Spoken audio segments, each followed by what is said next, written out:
Hi, everyone. My name is Manzanita Ayers, and my research proposal or presentation will be on intergenerational trauma and its impact on relationship dynamics within the Black community.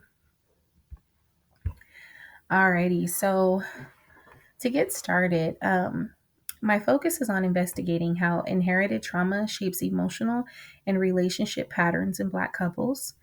I think this is important because it addresses the cultural and historical context of trauma while also exploring solutions.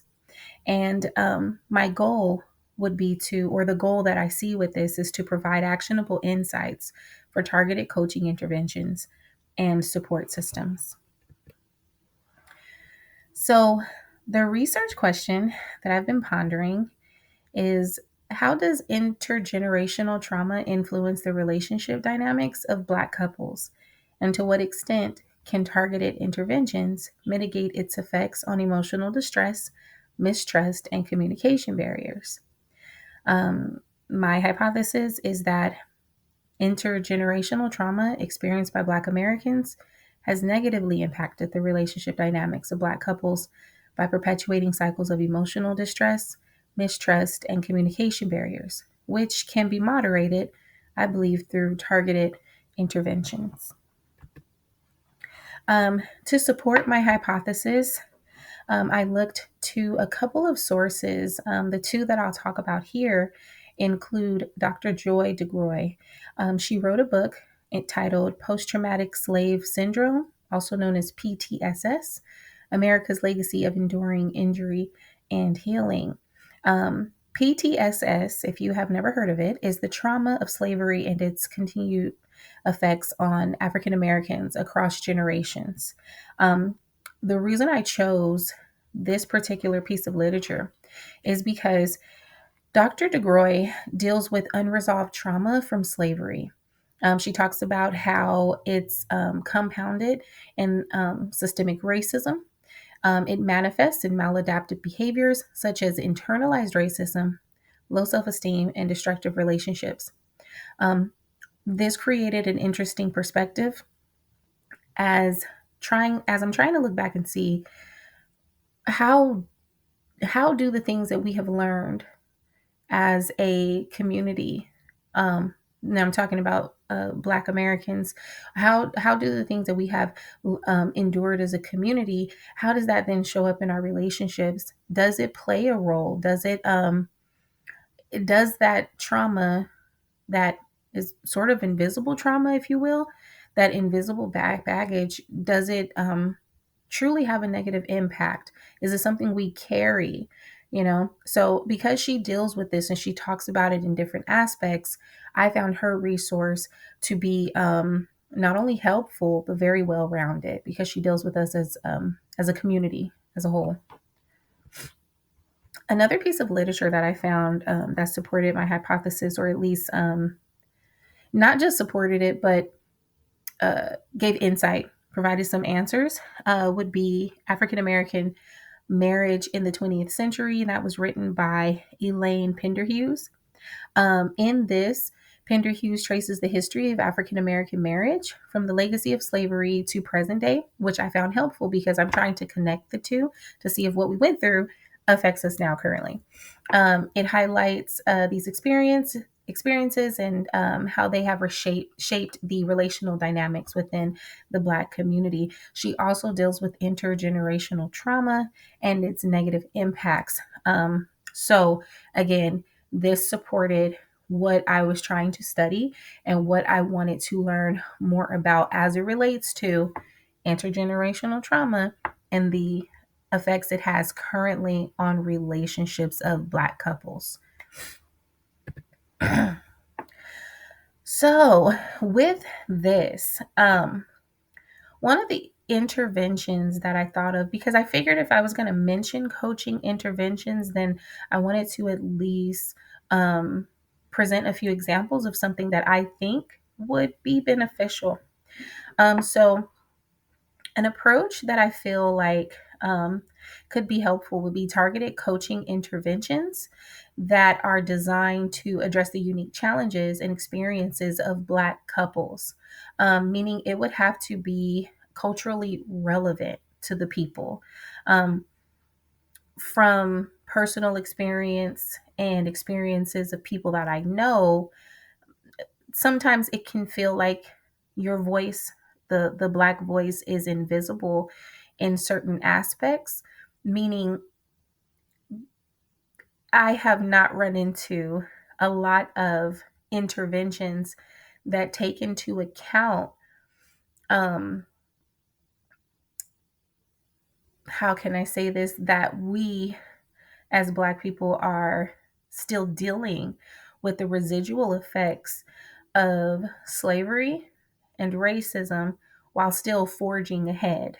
So I figured looking at some targeted coaching interventions, that really deal with that. So that way, whatever information is gained from them or the results that you get from them, they'll be very honed in, if that makes any sense. Um, uh, Another approach could be facilitating access to or creating peer support groups. So if we talk about having like communal support, whether that be through workshops, faith-based relationship programs, but just providing some access to some things. So not only do you have the couple coaching intervention, but you also have a community that is birthed from this type of support. The theoretical basis behind that, it drew me to resilience theory and trauma informed principles. And I say that because if the coaching strategies are grounded in resilience theory, then they can help clients identify their strengths, build emotional resources, and then navigate those challenges effectively. Um, Also, as a coach, if you incorporate trauma informed principles, you then create a safe, empathetic, and empowering space for your clients. So, like I said, being culturally sensitive, fostering trust, it includes building rapport, encouraging open dialogue, but also respecting the impact that intergenerational trauma has on us as a people, as well as how we interact with each other. So, I feel like if I had the opportunity, by using resilience theory and trauma informed practices, Black couples could be guided or can be guided in understanding and overcoming the effects of intergenerational trauma through culturally sensitive coaching and support systems. Clients can be inspired to build stronger, healthier relationships while fostering personal and relational resilience. All right. So, a method or research design that I had thought about was one of a mixed method, including qualitative as well as quantitative data. Um, the qualitative data would be done through surveys, interviews with couples, asking them targeted questions. Um, and the quantitative data would come into um, uh, sort of like a pre-test and a post-test, a survey. So where they are at the beginning of, or I guess prior to the targeted coaching interventions, and then following up with them afterwards to see, hey, how did this impact your relationship? Or, getting feedback that way. I think it would be great to do roughly 50 Black couples. If I could get that many on my hand, I would love it. And I think ranging between the ages of 20 and 60 would be great because you have the earlier generation, or the most current, I would say, generation and what they're experiencing now. And you also get the perspective of those that would be, I guess, in the baby boomer era, and how what they experienced has impacted their relationships because each generation has gone through its own trials, and has gone through its own trauma, and just to see how that plays, a role. So with that, I'm thinking that the variables could be the intergenerational trauma would be the independent variable, relationship dynamics would be the dependent variable, and then interventions would be the moderator. So, did the interventions work? Yes or no? How well did they work? Did they benefit the couple in any way? What was the result of this being in place? All right. So, as I mentioned before, looking at surveys for quantitative data And the qualitative data would be the in-depth interviews as well as a focus group. Um, Ideally, I think it would be amazing if this could be a 90-day or 3-month intervention. Um, I think 90 days is a good amount of time to where you can gather data because, um, ideally you're meeting once a week. So you have enough data, but you also have enough space to try things out. And if one intervention or one strategy is not working, you have enough time to turn around and say, hey, well, let's try this avenue now. So, and within that time frame, you have a baseline assessment, like I said, the pretest, and then the post intervention evaluation.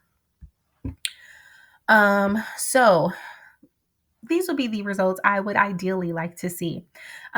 Couples with the intervention hopefully can show a 30% improvement in trust and communication compared to a control group. So ideally, if I have 50 couples, I would like to have a group that is controlled. And then I would like to have that group that is, they're working on those intervention skills. It's targeted. It's giving them time to talk through things and work through problems. So ideally, this is what I would love to see, a before and after. And even in this case, no matter if those interventions are being used or not, what I appreciate is that growth can still be shown. However, we do see that with my hypothesis, the group receiving the targeted intervention support, that targeted coaching should show more growth than the group that is controlled. All right. And so, as far as qualitative insights go, some of the themes that I thought of could be people seeing it as community as a lifetime. A lifeline, I'm sorry, community as a lifeline, meaning it's hard to go through things alone, but if you have people on your side, you can grow together. You can bounce ideas off each other. You have somebody holding you accountable. So, community is important. Um, Another theme that I see coming out of there is breaking cycles. Um, Another theme that I hope will come through is healing through communication. The goal is to see how do we break down those barriers that we have seen in the past, the barriers that intergenerational trauma has created, and through that, healing can come. So here is an anonymous participant, and I love this quote because it says, for the first time, we could talk about the pain we'd been carrying for generations. So, with the communication having the largest impact or being the largest theme, I thought that was just a beautiful quote to speak to the positive impact of those coaching interventions. For something like this, I will tell you, as I was doing research on my own, it was tough to come across articles that talked about intergenerational trauma as it pertained to Black Americans, African Americans, the Black community, however you want to call it. That part was difficult.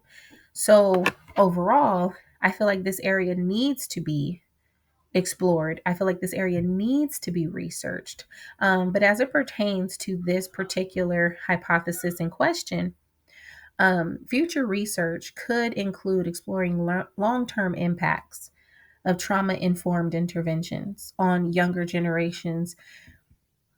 Not saying that it's too late for the older generations. We can equip them with whatever skills we can equip them with.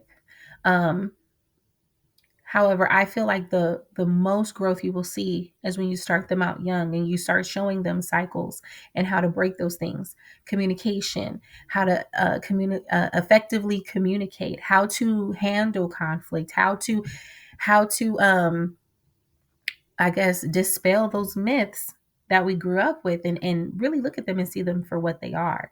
Is that trauma just passed down, right?